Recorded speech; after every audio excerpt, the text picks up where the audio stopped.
Happy anniversary! Well, it's not really a happy anniversary, but it's an anniversary. So I'm prompted to vlog a little bit today. Today is the 28th anniversary of the first of my 3 neck injuries that triggered a non-stop headache. Since October 1st, 1995, a few weeks before my 29th birthday, which is both, there's real physical injuries in this life that have been documented by millions of tests, but nobody knows how to fix it. Hundreds have tried. I've given up. And I want to say that those who do not have constant pain or any other kind of chronic disease or illness, you're very blessed because it affects everything in your life. But I don't want to get myself too depressed. But interestingly, what just popped into my head, which I'd totally forgotten about, is that you have a Saturn, it's called a Saturn return in your astrological natal chart that happens approximately every 28 years. And it is interesting that this injury, that the first one, was, I was 28 years old, I was almost 29 when it happened. And it changed the trajectory of my life. It set me on a whole different spiritual path because I was so desperately seeking for answers. I had to go outside the realm of MDs and just chiropractors and acupuncture and all these things that were not working, and went to a lot of healers, one of which, as I've documented before, changed my life, Eric Pearl. So it changed, it sent me in a different direction. Now, what I am curious about, because I'm due for my next Saturn return like any minute. So I have to look up when it is. I thought it was exactly every 28 years in your life, but it can waver a little bit. I think mine's not exactly 28, but it's coming up. So it will be interesting to see. This is what I'm hoping. Something happens with my next Saturn return that finally helps me heal and release this injury from my body and soul, which is what I actually want to talk about. Because I have the physical damages, but I've also been killed by my neck in numerous past lives. It's been a chronic thing. One of the bigger ones that I found out about during one past life regression in 2002, and then a follow-up one in, what year was that? 2014 or 2015. I was hung during the Salem witch trials that I've blogged about that previously. But, and it was interesting because that was one of the past lives that I saw under hypnosis where I gave exact details of things that were then verifiable. Like, I was hung on July 19th, 1692. I came up with that exact date. I came up with there was 5 of us who were killed that day. I named them all. Now, initially, I was a little confused about if I was Rebecca Nurse or Sarah Good. But in the second regression more recently, I got more clarification, and it seems that I was Sarah Good.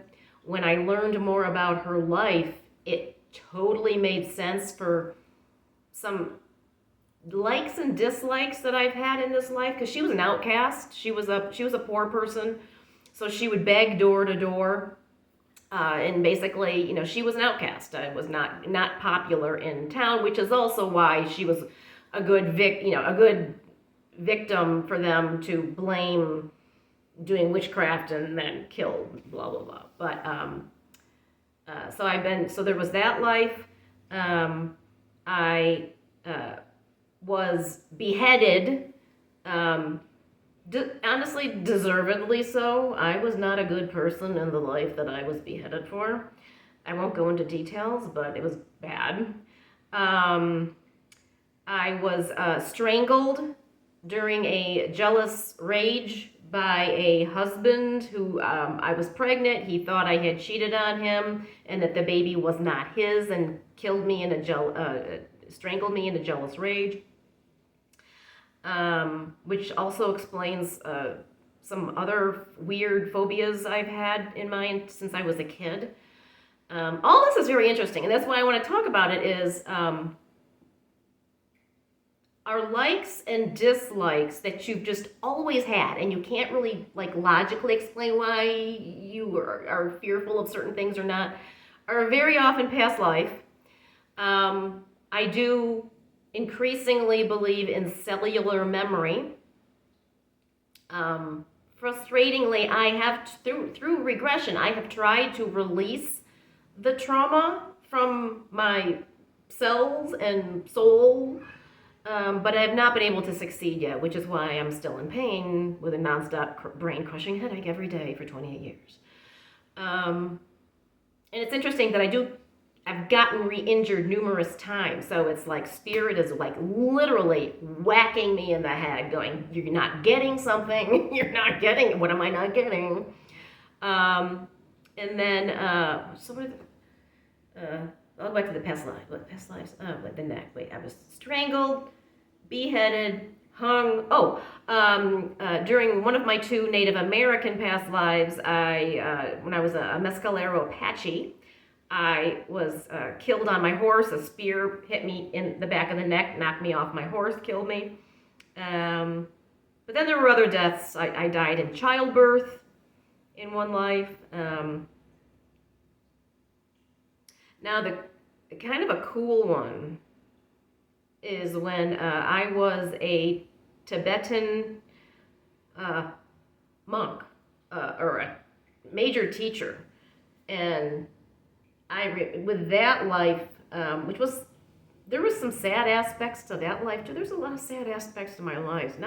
I have had good lives too, but there's been a lot of upsetting ones. But you learn more from lives where there's trauma and stuff. So that's why our souls go through it.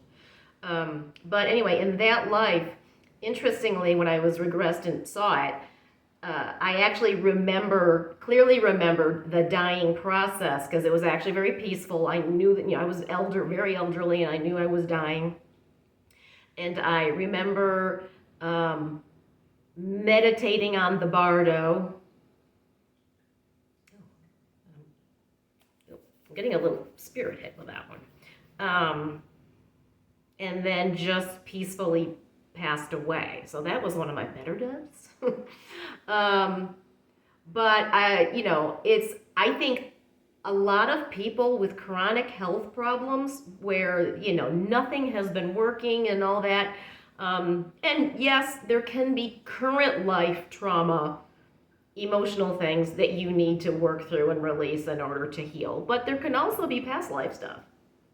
There was a really interesting study, and I wish I could find it, but this was a lot of years ago, that they took a group of people with severe asthma, and they hypnotized all of them, regressed them back to past lives to see if there was anything that could account for why they had asthma.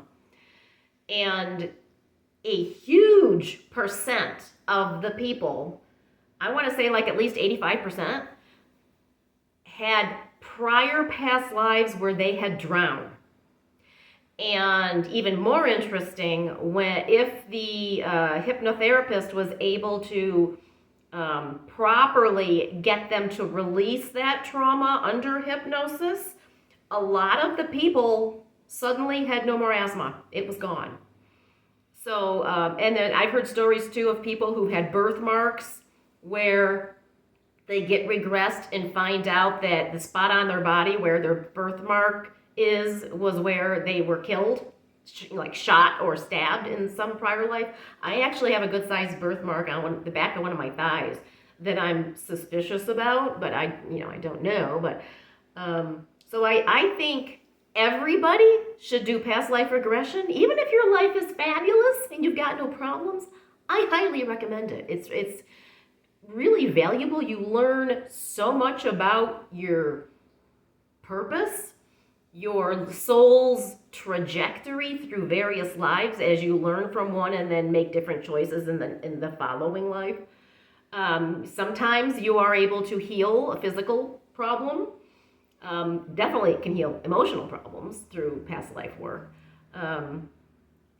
And I would say don't just pick somebody off the internet. If you want to go to somebody, try to get a referral if you can. I've gone to a few different people over the years in different states, but I think that's the main thing I want to get. I don't want this video to be too long, but no, I gotta look at my solar return. Oh, so to go back to the solar return, I'm all over the place. But to go back to the solar return thing, if you think about it, think about if you're old enough to go back that many years. Did anything major happen in your life around age 28? And then, I have to do the math. 56. Oh, I am 56. Oh. Okay, around 56? Although I'm turning 57 in a few weeks. Around age, but I know my solar return's a little off, so I'm not at it exactly yet. But around age 56, did something in your life dramatically change? 56, 66, 76, 86, 84. So 84 would be my next one. A lot of people will go through either deaths or divorces at those ages, or some major life shift where you have to totally change careers or something. It's a big deal. So you should. I think there's websites where you can go put in your birth date, where you were born, and it will calculate for you when your solar return is. So if I can find a good one, I'll put it in my blog with this video for you. And I think that's it. So anyway, hopefully the next 28 years will be better than the last. That's all I gotta say. But anyway, take care. And Blue, what? My son is whining. What? You want to come on camera? Come on. Oh, come on. Hold on. We may have an appearance by my son, who he's been having a major health issue lately. I've been worried. Where'd you go? You're not gonna come? Okay, he's not gonna come. But that's it. I'm done for today. And oh God, oh he's gonna throw up. Are you serious right now? Oh, this is what he does when he's gonna throw up. Are you okay? No. Okay. I think I should end this because he's gonna barf. He's so dramatic. Anyway, take care. Bye.